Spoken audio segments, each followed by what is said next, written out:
Hello, hello to everyone who has joined, all the keen people like me who joined 20 minutes early for this webinar. And I saw someone, I joined 20 minutes early, and someone was already waiting to get into this webinar, an attendee, not one of our panelists. So I know you guys are keen for this content. So that is fantastic. And this content's going to be lots of fun because we have two oracles of event engagement on this webinar. And this webinar is all about the ultimate guide to event engagement, how to create remarkable experiences. So actually, what we're doing now in this webinar, this is engagement. So we're hoping you're engaged, and to get you engaged and to keep you engaged for the whole thing, we have the amazing Laura Pace, who's Managing Director at Yellowfish. I'm going to get her to introduce herself in a minute. And we've got Lizzie Evans, the Chief Product Officer at Grip. And what these people don't know about event engagement, it's not worth knowing, people. So first of all, I'm going to hand over to Laura. Laura, tell us a bit about you and tell us what you do day to day. Thanks, Hugh, and hi everyone. I'm Laura. I'm the managing director at Yellowfish, as Hugh mentioned. We're a global brand experience agency, so we're lucky enough to partner with brands all over the world, helping them bring their brand to life in the live experience arena. So this could be a product launch or a brand experience for a consumer brand or a huge conference overseas. And I guess at the heart of everything we do is the idea of creating something that actually matters, that moves the needle, that delivers on a brand promise or introduces a new brand product to someone. And it's something we're really, really passionate about Yellowfish. How do we drive engagement? Thank you very much. We're lucky to have you, and we're also lucky to have the one and only Lizzie Evans from Grip. Lizzie, tell us about what you do day to day and a bit of your background. Yeah, sure. Being the chief product officer at Grip, it's a broad role, but basically it's all around driving engagement at our events through our B2B event tech platform. We are unique in that a lot of our features are based on matchmaking. So how do we ensure the right people get to meet at the events? How do they meet one another seamlessly, easily, and enjoy the content that the event has to offer as well. And we provide kind of an end-to-end solution right from on-site registration through to that engagement platform, and then all the insights you'll need to drive your strategic direction going forward as an event organizer. And it goes without saying that you've spoke to hundreds of organizers, haven't you? In terms of developing the Grip platform, you're always talking to organizers, you're always understanding their pain points and their problems when it comes to engagement. Yeah, we can't do much without them, the products for them. So we have lots of calls with a variety of organisers from all over the world for a variety of different event types, and looking to help them really drive engagement for their unique events. And that can take many different forms, and the platform really needs to enable them with that. So yeah, lots of different insights from different parts of the world, but also different event formats that we look to try and solve. Fantastic. Well, we've got two evangelists of event engagement. I can't think of any other E words, but I think that's enough. And so before we actually get into the chat, I thought I would put a few slides together and give a bit of inspiration from what I've seen around the event sphere, for what people are doing, event organizers are doing for event engagement. Might give you some ideas. It might help, drop in some things into this conversation for a bit later on. So before we get into the chat with our panelists, let me go ahead with my deck. And first, this is a good reminder for me that the most important thing is this is a two-way street, because it's all about engagement. You've given us some amazing questions. We've got Joe, Kerry, June, Louise. So many people have given us so many good questions at registration for this webinar. If you've got others, please do put them in the Q&A section. We'll answer them as we go through the webinar. We won't save it till the end. And yeah, that continues our great form of engagement, because last time I think we had 98% engagement, if I do say so myself. So we're going to smash that and get 100% at the end of this webinar. I'm sure we will. So let's talk about some of the ideas that I've come across from around the interwebs. Firstly, who doesn't love a bit of nail art? Very interesting. And in this deck, there's not just nail art. There's mentoring, there's ice walking, there's even magic.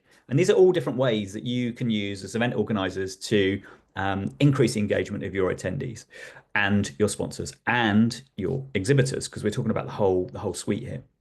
So this is a great example I love from Beauty World Middle East, where they've launched a competition. And in my mind, I always think, oh, competitions, it's a giveaway, it's just some freebies. But this takes it to an absolute another level. Now, what I like about this is it involves every single participant in the experience. And so what Beauty World Middle East did, and this is Messe Frankfurt, is they launched a competition called Nail It. And this competition had a bunch of exhibitors, sponsors, and regular, attendees who are nail art experts. They would put forward their particular nail entry, so great looking nails that have been designed and painted.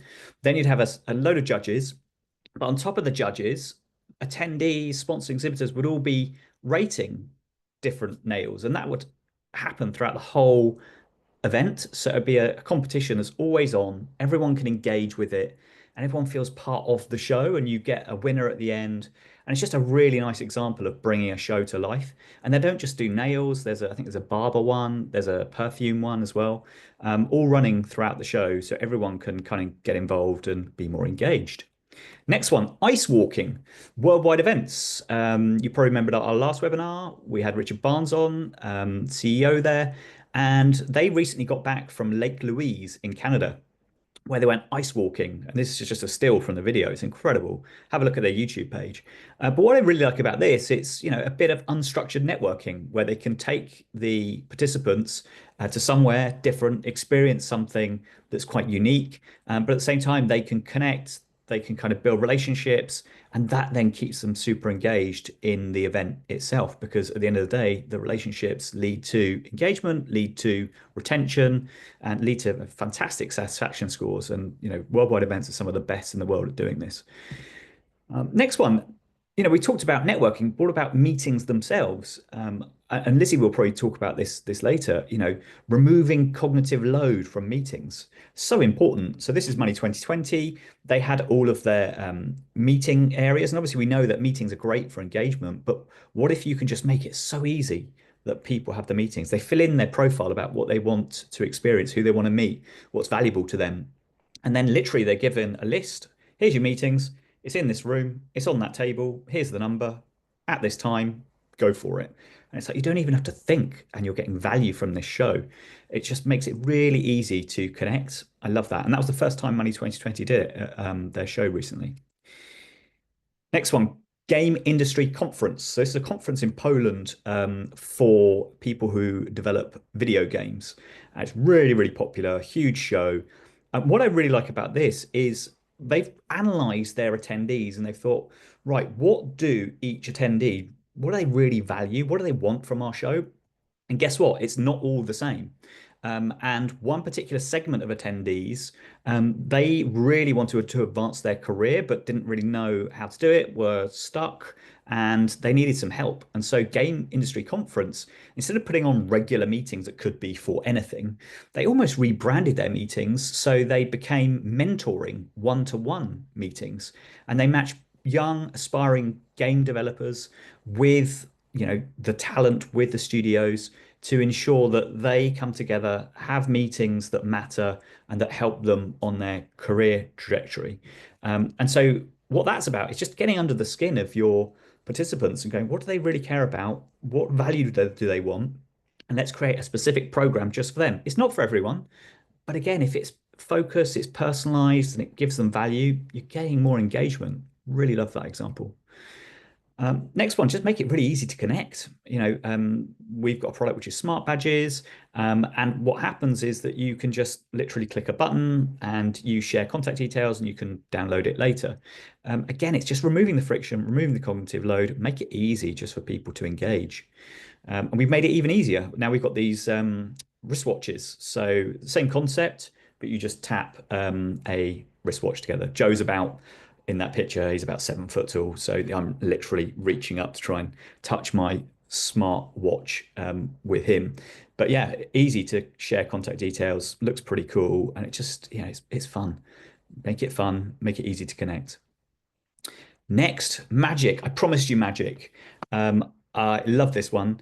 I think I can't remember. Oh, I think I might have found this one. Yeah, this is one I took a picture of at a recent event. It was Confex, and there instead of just going, "Oh, we're going to put happy hour on," it's like it's easy just to do a happy hour, but it's harder to really think creatively and think outside the box. And I think it's even harder for organizers to get their exhibitors to think outside the box. So this is one big thing for me is how can we use a force multiplier of our exhibitors to make our event better. And so, Confex, well, Mash Media, who put on Confex, worked with the exhibitors to make sure they're really thinking outside the box. They're doing things a bit differently, so it's not all just the same thing. And one of them was a happy hour with some magic, and it was on a roof. So get them to think outside the box because they can do the job for you to engage your attendees by just making things different. Differentiation, that is the key. I'm a marketer, I would say that. Again, encourage your visitors to do even more. Julius Solaris, who's the absolute don in our industry when it comes to an influencer in event organization, he went to Shop Talk and he saw some great stuff. And this one I love, which is content. Asking your exhibitors, we'd love you to deliver some content on your booth. I know this doesn't work for everyone because not all booths are big enough to house content. But I have been to a few events recently where this has been happening. And you can see their TikTok, you can see Clavio. I went to one with AWS and Shop Talk, sorry, Shop Talk, Shopify were doing it. And you've got this program, but then you've got a program within a program with all these talks going on. And this will be a really cheesy plug, but obviously Grip now has the ability to put side events inside the existing schedule. So your attendees can see all the events that are happening and you can kind of agree to them and control that whole process. Okay, so that's it from me. Feel free to download the slides if you want. If not, that is also fine. We are going to go back to our amazing panelists, and this is what we're here for. And I want to ask the first question, which is, that classic SEO play when you want a hummus recipe and you click on the hummus recipe and it says, what is a chickpea? And we start right from the very top. So that's what we're doing with you, Laura. What is event engagement? Why do we care about it so much? Well, I think event engagement really is the holy grail for us event marketeers or event planners. It's at the heart of everything we do. I think every event should start with why are we doing it? What are we looking to achieve? What are our goals? What are our dreams? What are our objectives? What do we want people to feel about this brand when they walk away? And that's true whether we're thinking about employees or vendors or external audiences or partners or sponsors or consumers. If the audience aren't engaged, then what's the point? To me, it's a colossal waste of money, resource, budget, time, and effort. And importantly, I think it can be really damaging for your business or your brand. We've all been to events where our perception of a business or a brand became more negative, whether that was because of the destination being wrong, the comms sort of hitting you every 5 minutes and being out of touch and not what you need to hear and think about, the content being badly placed. So I feel really negative when I go to an event and the content is telling me something that I've known for 15 years. I want to hear something new. I want to hear something interesting. I want to hear something that I'm not going to read on a newsletter. Or an expo with like death by pop-up banners where someone's just printed their kind of 2D adverts about their product. That's not going to engage me. So I think taking engagement seriously and being passionate about it drives every single event marketeer that I've ever met.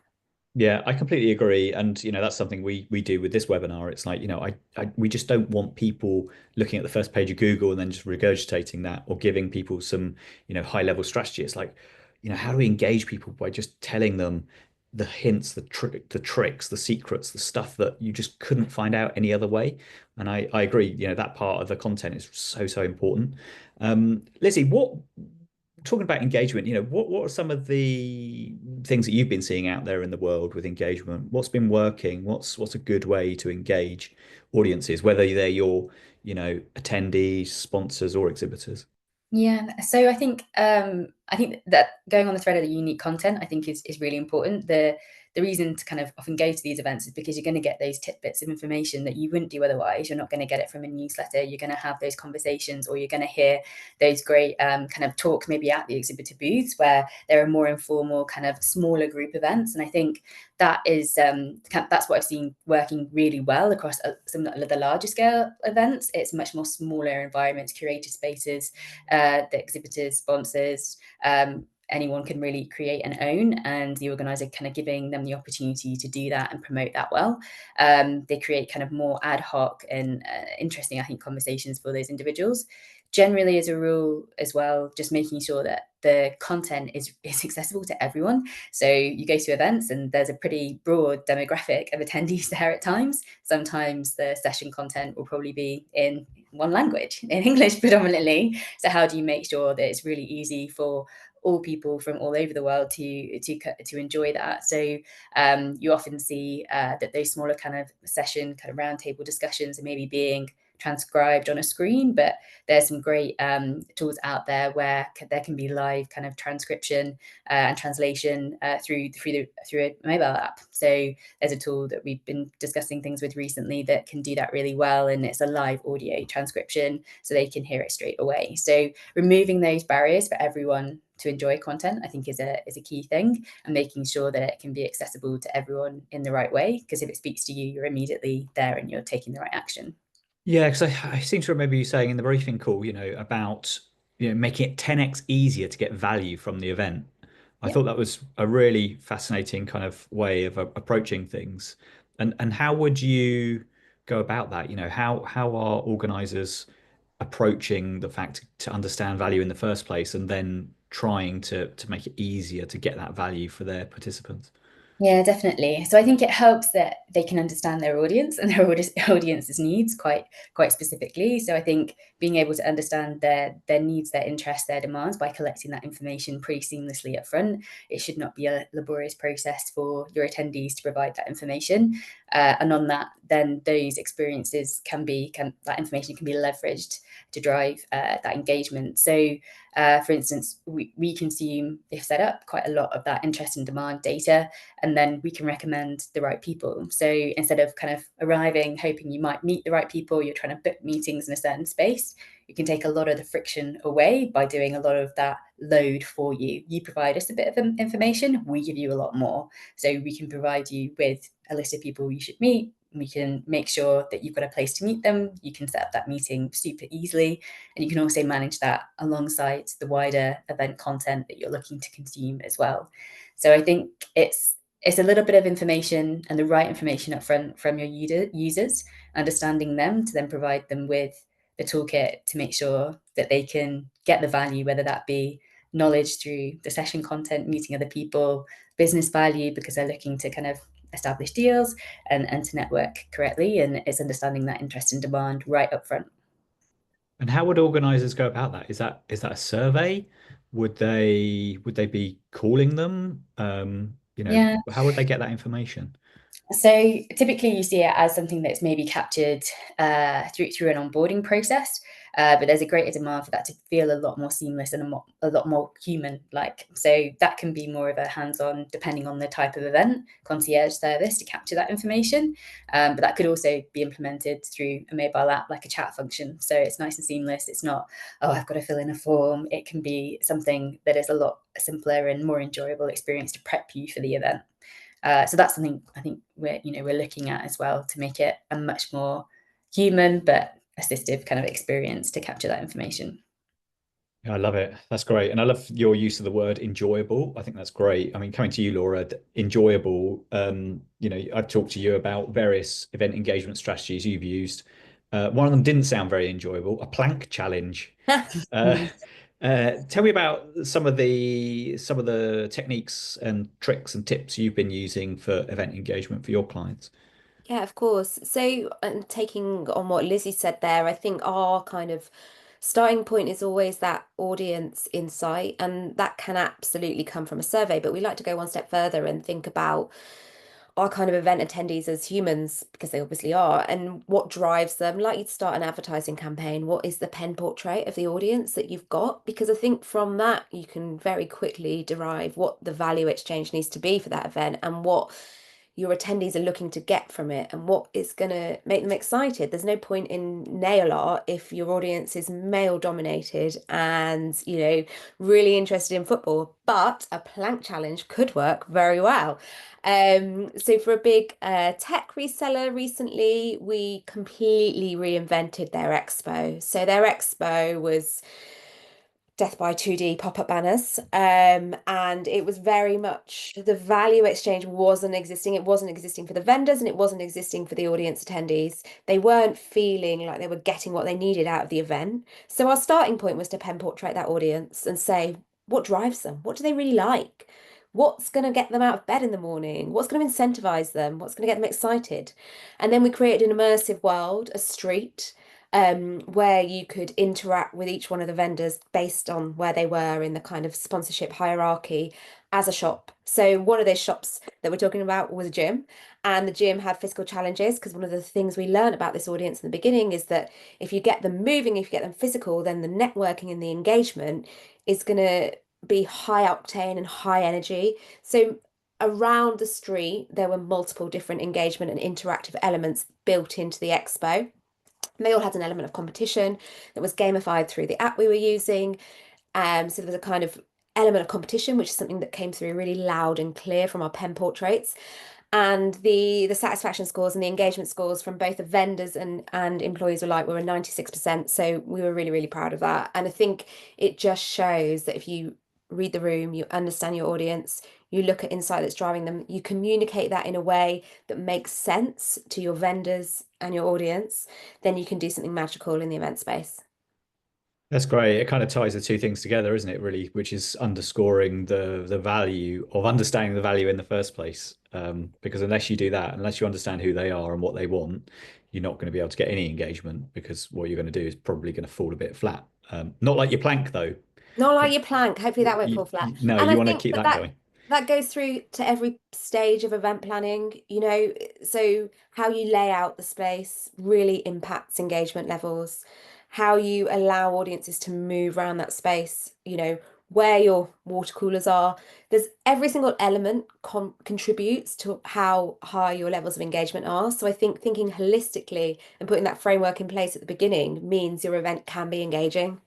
Yeah, I guess when we're talking about, understanding your audience as well, we spoke earlier about, accessibility as a part of that. And Laura, did you say for neurodivergent, people who are neurodivergent, are you getting a sense that that's becoming more of a thing of understanding that you need particular zones for people to chill out in, all of that sort of stuff? Absolutely. So the event I'm referencing at the moment for a tech reseller actually has a completely kind of separate access pathway through it for anyone that has additional needs from any point of view. So that involves quiet zones, that involves different ways of engaging with the information. So audio, visual, thinking about how we want people to engage. That also involves like quiet spaces throughout the space, and having that specific pathway means that that segment of the audience can engage in the event and can engage in the content that might have before just kind of put them off the event completely. Yeah, I mean, that's it, isn't it? It's like keeping them engaged, no Yeah. matter where they are and what they're interested in and who they are. I mean, Lizzie, um, accessibility is kind of a big thing for you, isn't it? I mean, Mm. were you talking about some sort of new tech that's out there to help keep people who are disadvantaged in hearing being able to or be able to like Yeah, so I think engage with an event? similar to what I mentioned just before, I think there's a tool called Mixed Halo that live kind of audio transcribes and can translate. So you can listen to, if you're a bit further back from a stage, you can't quite hear it, or you're hard of hearing, or it's in a language that you're not 100% comfortable with, then you can have that translated directly into your ears. Yet you're still kind of a part of the event. You're still involved in it. So I think making the content accessible is key, and then ensuring that those recordings can be captured, for later. So someone can catch up on the recordings and the wider content, I think is pretty important. Accessibility like just generally in terms of people arriving at the event, how they can consume the content, the information, and if it's through a digital platform is a key thing. There's a European Accessibility Act coming up that I've been looking at literally today that we need to make sure kind of digital platforms are nicely compliant with. So that's very much a digital kind of point, but generally I think the space has to be accessible to all the people that you have invited and expect to attend. And so, something you mentioned, Laura, which I just want to double down a little bit is, pen portraits you were talking about. And, I'm sure everyone on the call knows about that, but I'd just like to find out how do you go about that? Because obviously you have an event and over the years, your attendees might change or your participants might change, your exhibitors, your sponsors, your attendees. And so um, it's probably a constant job that you have to do every year to refresh, to understand, are we targeting the right people? Have we got new people coming in? So how do you go about that in terms of the research and understanding who you're targeting and what do you actually do? Do you write them down in a Google sheet? I'd just love to know the actual nuts and bolts of it all. Yeah, of course. Well, pen portraits is something that I could probably talk about for about 2 hours, and I'm very passionate about because I think, it's so important to understand that audience. And we, a few years ago, stopped treating B2B and B2C audiences differently. And I think that was one of the best things we ever did because we went, actually, they do listen to podcasts, they do watch TV. Uh, the world of work and the world of life is merging and changing. So actually, let's start pen portraiting, so creating a persona of our audience in the same way we would for a consumer campaign, for a B2B campaign. And it's been a game changer for us in terms of understanding our audience. So in terms of how we go about that, I mean, it depends how niche versus broad the audience is and what data you already have. So for example, if we're looking at attracting 10 more um, stands to a conference, for example, so selling 10 more spaces, then we'll look at the data we already have on who's buying them. We'll look at the kind of target list and we'll build out, what's driving their engagement in conferences in that year and what are the different pain points they have and how can we use those in personalized comms to potentially sell the space to them. If it's a sales audience, we'll go one step further. If it's a larger audience, and we will use consumer data, so TGI data, postcode data, and lay that all out like you would for a media campaign. And you can buy media and you can buy insights from audiences in various different ways and then build them out into a data qualified and data backed profile for your audience. So we basically take the audience and pull a number of different data sets and then qualitative data information on top of that and build out our audience. And we like to give them names, ages, what they like, what they dislike, what do they listen to, what's appealing to them, what puts them off, and use that to really drive the experiences that we build out. We on mute. Sorry, that was a hangover from COVID. Yeah, it's a great lesson for everyone, I think. Just I really understand your audience, but just writing it down and getting agreement from your stakeholders that that's who you're going after. I want to just touch on, once you know who your audience are, what tools are we using to actually engage these people? So gamification's been used a lot, and I think sometimes we overuse. There's a great video on YouTube from a developer of virtual reality saying, imagine gamifications like chocolatification, and we go, right, we're going to put chocolate on everything. We're going to put chocolate over here, we're going to put chocolate on chips, we're going to put chocolate on your drink, we're going to put chocolate on your clothes. It's like, yeah, it doesn't work for everything. There are some things it works very, very well for. Lizzie, you've got a view on this, haven't you, where gamification's being used quite well to boost engagement? I suppose one could be the generating leads for your exhibitors at conferences and things like that. Yeah, definitely. So I think there's been a few good examples, which even surprised me how good they turned out being, I think. For a fintech event that has a lot of kind of experiences to offer, they had basically like a little treasure hunt across the event. And the event is so huge. It really encouraged people to explore all areas and all aspects of the site and encourage that footfall to different exhibitors. It has to speak to that audience though, and like pique their interest. So from a content point of view and the task that you're asking them to do, it's got to meet their thrills basically. So it has to be befitting of the setting. So there's another example kind of a bit more of a B2C event, which is Comic-Con, and they did a scavenger hunt and everyone was dressed up, and it worked so well in that setting because they were there to engage. They wanted to be like fully invested in the content, and as a result, the exhibitors found they got a huge degree of kind of footfall because it was very much go and find this information or this specific fact from this specific exhibitor, and the exhibitors were very much invested in it. And when that is the case and everyone is engaged, like as a part of the gamification, then it can be a great way for those exhibitors to be gathering new leads and share that kind of vital information that is unique to them, that becomes a part of the scavenger hunt, treasure hunt, whatever it is. So I think it really needs to not be just a generalized kind of gamification concept that isn't befitting to the content in the event. It needs to be very specific, and you really need to work with all partners to make it work well. And I think as a result, especially on the Comic-Con one, there's you see some great figures in terms of the exhibitor footfall and kind of exhibitor kind of satisfaction with just the increase in attendance at their kind of booth space, but intrigue in their product and asking them these great questions. Lots of good examples there. I love scavenger hunt dressed up as Wolverine. Sign me up. Laura, what gamification examples have you seen around the world? It's been like Liz said, there's been some good, some bad, and some ugly. And I think that point of gamification shouldn't be an add-on, I think is the most important thing, because it fails and it lands flat on its face. And it's an expensive tool if you don't integrate it and use it properly. I did something recently with a brand. We worked with a retail brand, and they were struggling because everybody just went to partner stands that were like big and flashy and had the best giveaways.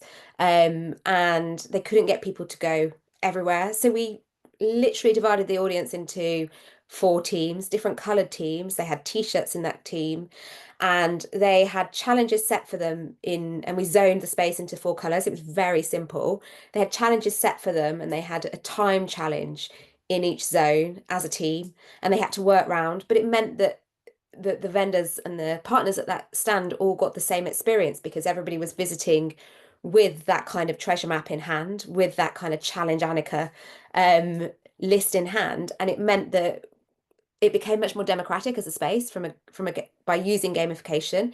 And then we had a leaderboard at each of those stands that integrated with the app, so the whole space was a competition.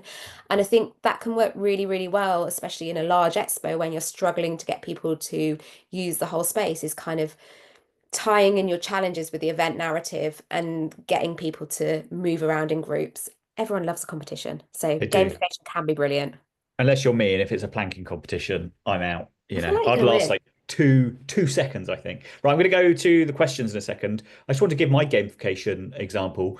So one of our clients did something quite cool. They ran a competition for their exhibitors and sponsors to see who could sell the most tickets to their event.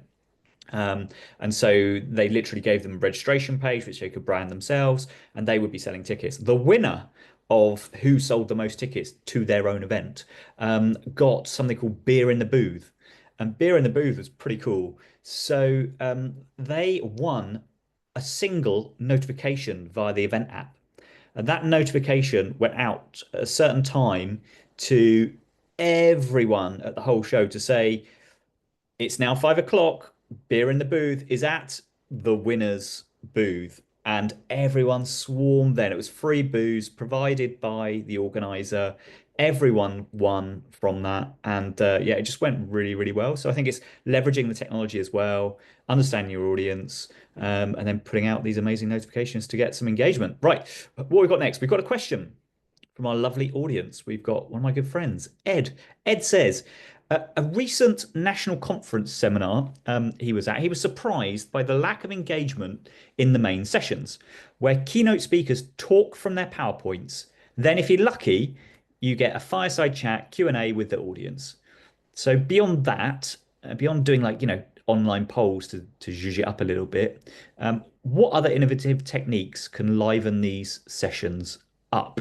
So this sounds very much like a history teacher I once had who used to do overhead projection slides. Yeah, I'm that old. And we just used to have to copy those slides every single lesson. And it was the most unengaging thing I've ever had. And it was terrible. So I can feel your pain there, Ed. What could Ed like suggest to the organisers of these conferences to get them to liven up their talks a little bit? Lizzie, what are you thinking? Or Laura, who wants to go first? I'll let Laura go first. Well, first, I think they should stop doing what they're doing. I think you've got all these people in a room, you've gathered their attention, they're watching you. And we know in the crazy digital world we live in today, like to get someone's attention to start with is so hard. You've got their attention, they're in the room, and then you break them with death by PowerPoint. Um, so I would rip the rule book up. I think we have to start ripping the rule book up. I think we have to start thinking about content in interactive, engaging ways. And whenever I'm briefing speakers for a conference, we always try and start that at the beginning because I think you can come up with a great concept for an event and then someone thinks about content right down here, sort of a week before the event and starts typing furiously to write their PowerPoint slides, but actually that content is your platform. That's your opportunity to tell your story. And so we always talk to our speakers about thinking about their event as a storybook. Like, what's the beginning of that story? Like, what's that first interaction you want someone to have? What is that invite personalized? Is it a really cool animation? Then the content is the middle of the story. It's the meat and the bones. How can we be more interactive? We just did something with a team and we did it as Dragon's Den because we wanted to answer lots of questions on innovation. So we kind of polarized all their R&D projects and we set it up as a Dragon's Den with all the characters, something that everyone can relate to and is funny, live questions from the audience. It doesn't have to cost the earth. It doesn't have to be really complicated, but that was really interesting and drove tons and tons of engagement. Whereas if said speaker, said CTO had got on the stage and talked about his R&D pipeline and shown 10 or 15 slides with lots of information on, he would have lost 75% of the audience. So I think rip the rulebook up and play with it. Use inspiration from art galleries or TV shows or the world around us. Get outside and do one of the best keynotes I ever went to was a walk on a beach. And it blew me away. And we had silent headphone like disco, and we heard the keynote walking on the beach, and then the rest of the conference was in like the conference center. But get outside, do something interesting. There is a lot of content to deliver. I totally get that, but there are so many ways we can be interactive and engaging with it. I love that. Where was that conference where you In watched the Mexico. keynote? In Mexico, on the beach, of course. Yes, that sounds brilliant. Um, I mean, my answer would be fire your speaker, but no, I think there's an element of you know really briefing these speakers hard. And I know I have certain conferences that I'm involved with where, they drill you and they rehearse you. And one of my clients once had Steve Jobs. He had to do a keynote with Steve Jobs at one of the big Apple launch events. And yeah, Steve Jobs turned to him and said, just so you know, you're the entree, I'm the main course. Yeah, that was fascinating. So yeah, they drilled them like crazy on those Apple keynotes. Lizzie, what would your advice be here? Yeah, I agree with kind of ripping up the rulebook a bit. I think you really need to look for engaging kind of session formats, but making sure that there's the research on the right kind of topics and that you've asked like the questions ahead of time so that person presenting or those on the panel have got the feedback from users to direct exactly what questions need to be answered, and then they can work together. And I do think kind of group or like panel discussions are so much more engaging generally than kind of one person doing a single monologue.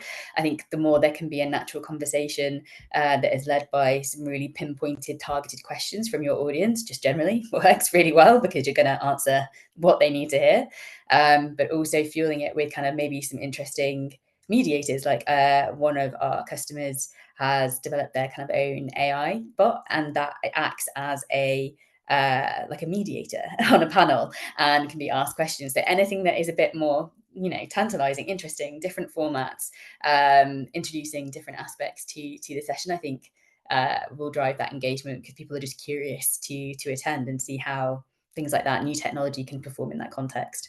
Maybe a bit biased from that point of view because yeah, we are an AI based company. Yeah. But yeah, that was great, wasn't it? So they had an AI who was actually the moderator Yeah, and yeah, asking questions and taking feedback, yeah. which kind of blows my mind a bit. But again, it's it's just interesting. It's different. It keeps people engaged. Yeah. Okay, talking about the pre-event comms, we've got a question from Sophia who says, how do you maximize pre-event communications for high-level engagement? I think that's a fascinating question because whenever we talk about engagement, I always go to what's happening in the room. But obviously there's a pre-event, there's a post-event. So what should we be doing, Lizzie, before the event to make sure people are engaged? I mean, you talked about a chatbot earlier. That was quite interesting. Yeah, aligned with, I think that stems from one of the hardest things is understanding people's interests, what they want to get out of the event up front. So trying to make that as enjoyable as possible through chat. It's a nice and simple format, not a long form is a great place to start.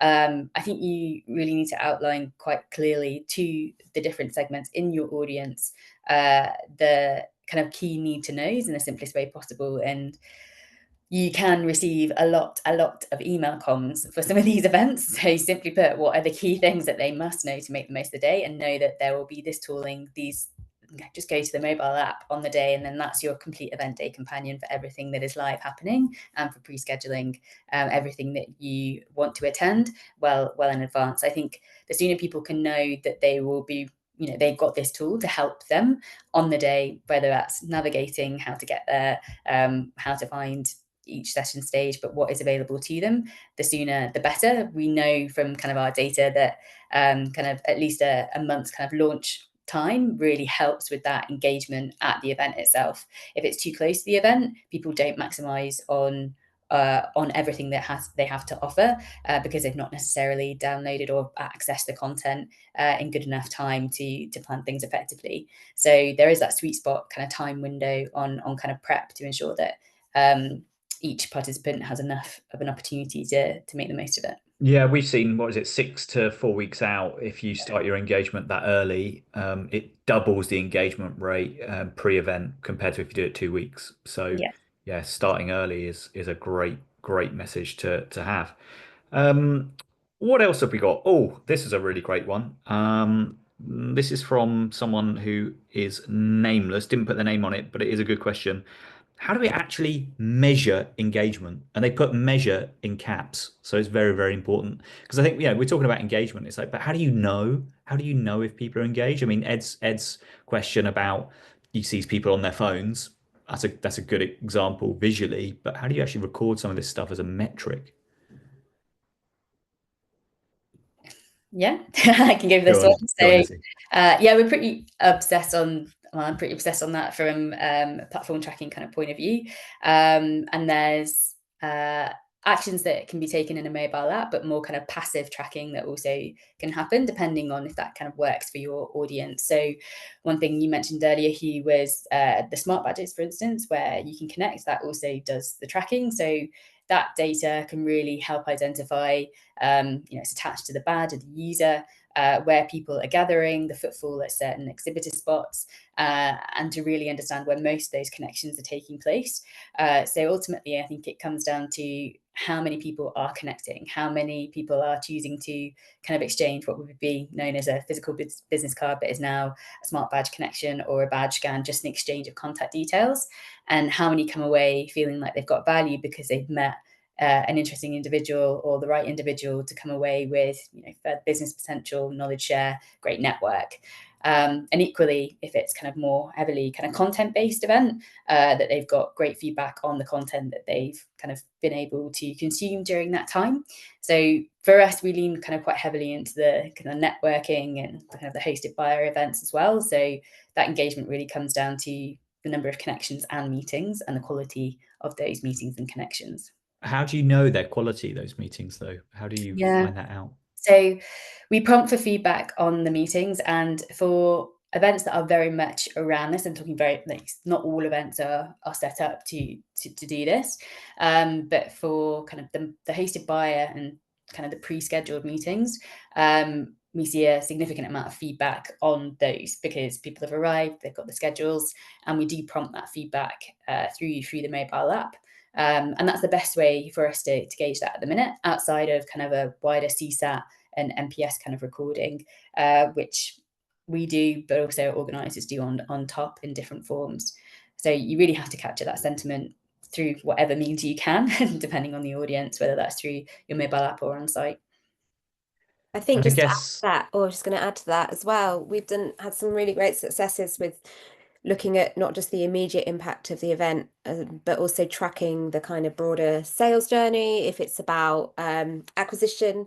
So looking at if it's about signing up new enterprise customers, for example, what is the follow through on the CRM, like the broader CRM, how many in a year's time, how many of those potential buyers have converted to actual customers, and using that to really prove the ROI of the event to the board and the C-suite. I think that can be really, really impactful to look at the broader kind of business positioning piece.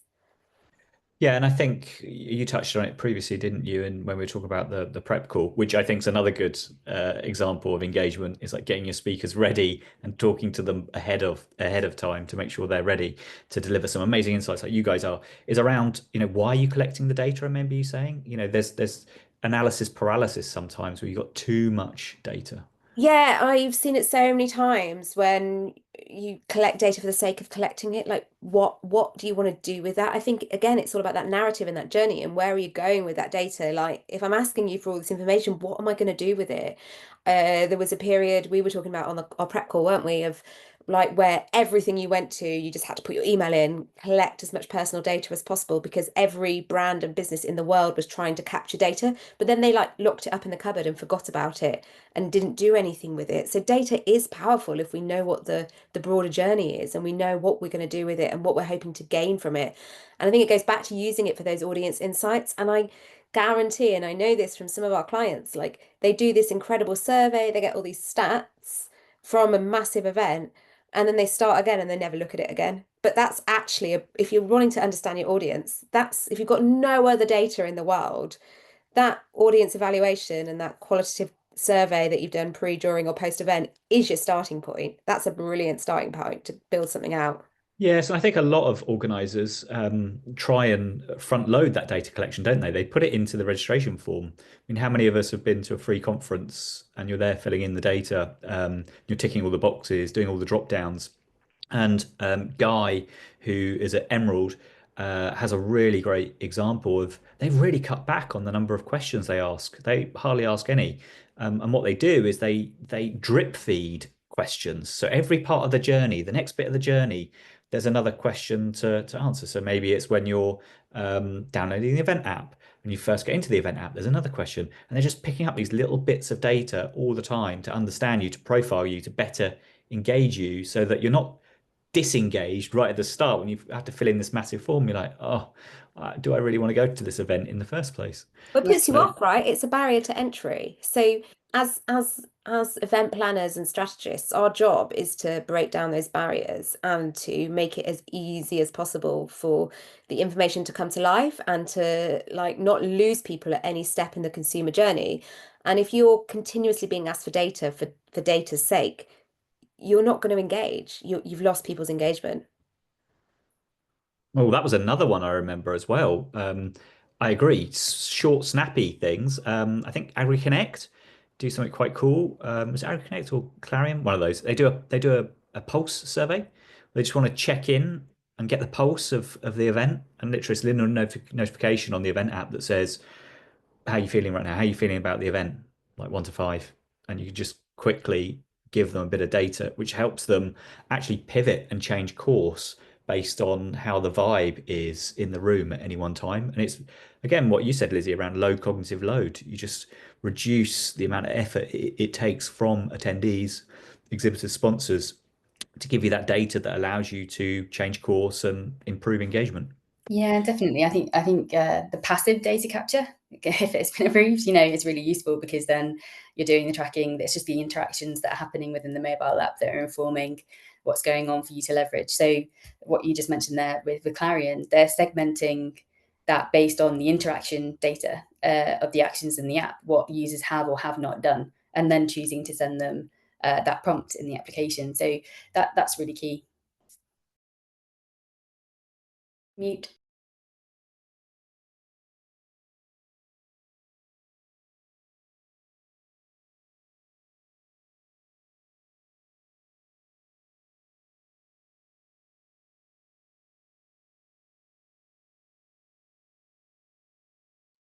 Thank you to our amazing panelists. Sorry, my Zoom just decided to turn into a drawing mode. But here we go. Let's try this again. Drawing mode didn't let me unmute myself, but now I am unmuted to give you the great news that we've got another webinar coming up, 29th of May, how to make attendees fall in love with your event. So there's loads of strategies in there to just focus on attendees only. And what could we be doing? We've got Mark, founder of Giant iTab. We've got Abby from Grip, who have got about, I think they've got 40 years experience in events between them. So that's going to be a really good one. So scan the QR code, sign up. All that's left me to say is thank you very much, Lizzie and Laura. Lizzie, how can people get in contact with you and have a chat if they want to find out more about engagement? Yeah, through kind of LinkedIn, Lizzie Evans at Grip. You can send me a message and we can always start the conversation there. Great. And Laura, how can people have a chat to you? Absolutely. I'm also on LinkedIn, Laura Pace, or my email is laura@theletteryfish.co.uk. Fantastic. Well, thank you guys. That was very informative. I learned a lot about engagement and we've had record engagement for this webinar. Hurrah. So if you want to engage even more, get in touch with us, get in touch with Lizzie, get in touch with Laura, and we shall see you on the next webinar. Thank you everyone for joining. Thank you. Bye. Thank you.